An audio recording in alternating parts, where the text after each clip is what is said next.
Split may decimated the tag team division, but even back in the day, they could still bring it back, damn it. And they created some new teams and some old teams and some old guys starred with new guys. And Hogan and Edge, brother. We've got the Un-Americans, Billy and Chuck, Spike and Taz. And we'll also have a bunch of people bitching in the comments about two certain jabronis for SmackDown. I say certain jabronis, they're not jabronis, but we'll get into it in a wee minute. But the Dudleys, the Hardys, APA, all split up. I'm sure there's other people I'm missing there.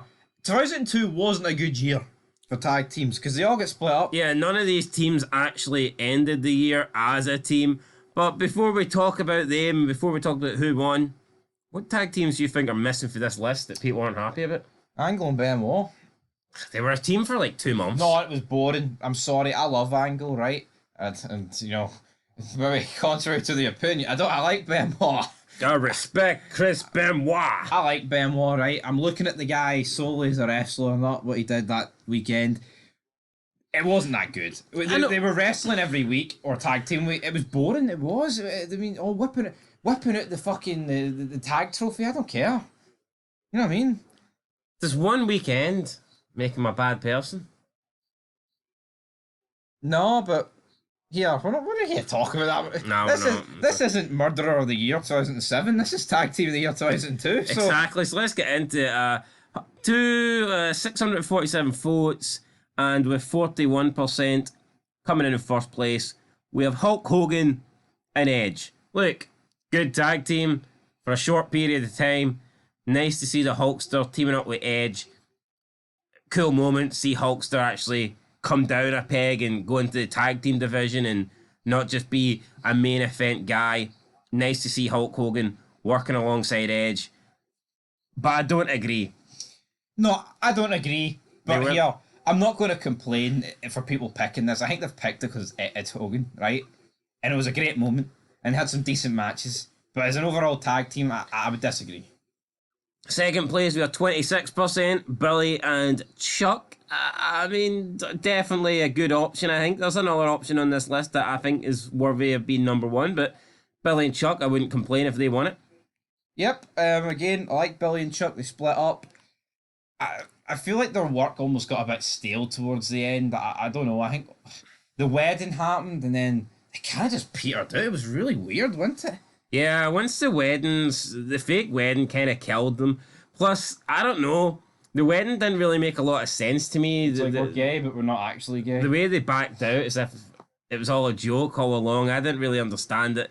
Un-Americans in third place, 21%. What a tag team, what a faction. I thought Storm and Christian were great. I thought the Un-Americans were great. Shame that they weren't around for longer. Maybe this sort of faction has a shelf life, but I think Un-Americans could have been around for a longer time. But then again, I mean, this is when wrestling was good and not everything was dragged out. Yeah, this is my tag team of the year. Here, maybe we live in an alternative universe. Yeah, me too. I think it's close between them and Billy and Chuck, but I would have probably just said the Un-Americans pipped it. True, but yo, the NWO returned this year. See if injuries didn't happen and people didn't get fired. Maybe we could have had Scott Hall and Kevin Nash holding these belts. Probably. I mean, how great would that have been, though? Yeah, I think it would have to happen. But obviously, Nash was injured every week and Hall was at his tits every week. So that's the reality. But talking of guys that measure up to their tits, we're talking about Spike and Taz. Taz is lucky if he can get that high up, to be fair. Aye, maybe Trish Stratus's, but not Scott Hall's. Definitely, but here, these two were a fun wee tag team to start the year. Yeah, they got a tag team title win, Spike and Taz. It's a tag team we didn't know we wanted. And it was good to see Taz get like one final run with a belt. It was, before he kind of just fizzled out. Yeah, that's weird what happened to him. But anyway, let's go into the comments. Hogan and Edge Easy says, comic fans, NWO for life. For life. Good tag team, but I did prefer the other two. Ben Miller says Billy and Chuck for sure. I mean, fair enough. The dead side of YouTube was Christian and Jericho champions 2002. I mean, they were, and I mean, they could have been on this list, I guess. That's a good shout. I mean, I'd give them an honourable mention. Yeah, you know what? Looking back, do they deserve it over Spike and Taz? Probably do. They probably do. That could be Ederer's flaw there, but I don't think they're the best. Do you want to explain how these nominations are done? how these nominations are done? Yeah. We simply just went, we're putting yous on. No, do you want to explain the actual process how these nominations are? Oh, well, you go ahead and explain it. You seem to know more than me. Well, I tell you what, guys, we have 2 picks each, and I picked the. Oh, aye, that's how it's done, isn't it? I picked the top 2 teams on this list, and you picked the bottom 2. So there you go. That's So it. it's my fault. You picked Edge and Hogan and Spike and Taz. Well, hold on. I actually picked the top fucking team then. No, I mean, and that were listed. I don't mean who won. Well, I'm talking about who won. I Hogan won. and Edge was a belter I pick. That's all right, but you're on about should Spike and Taz have been on this list? You're the one that put them on it.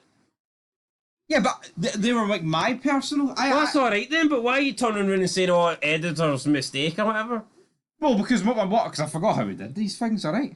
If you preferred Spike and Taz over Jericho No. and Christian, that's absolutely fine. I did, but I can see why other people would prefer Christian. and Fair Jericho. enough, let's People just- probably didn't even know Spike and Taz were a team.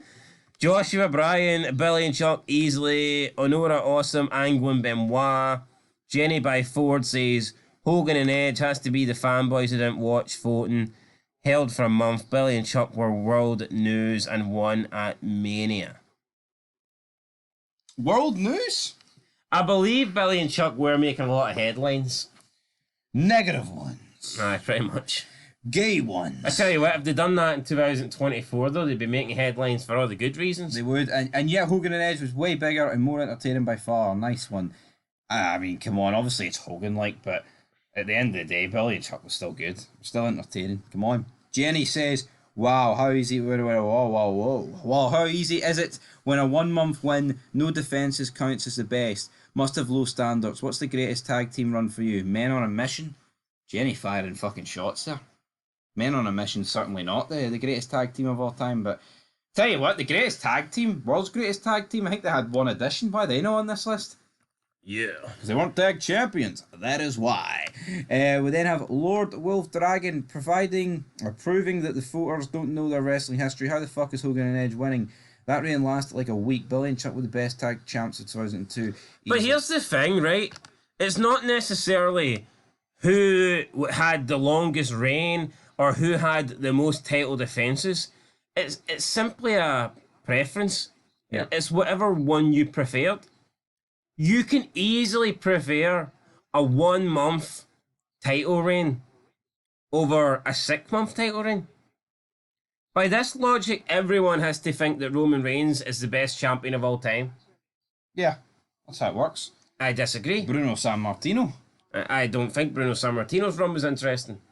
So just because you had Were a you there, man? I was there, man. Just because you had a long run doesn't mean shit.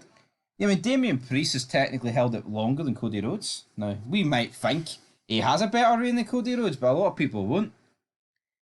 When you look at Austin, none of Austin's title reigns were overly long.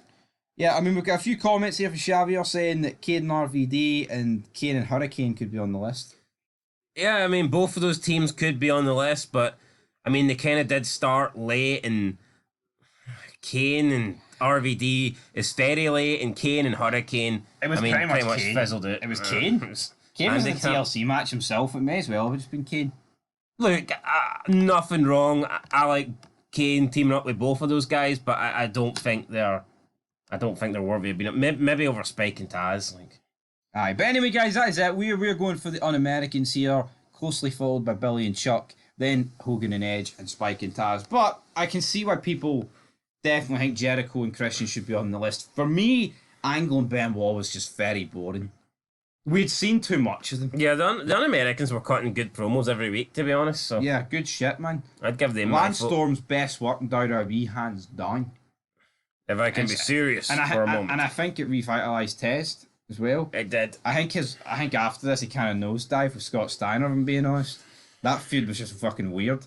Steiner jumping off the apron and fucking landing on Test as a case and shit like that. There's not many things that William Regal ruins, but I think when he got at it, it kind of did go downhill. Yeah, it went from being a Canadian gimmick to Canadian +1. Canadian +1. What's that all about? Eh?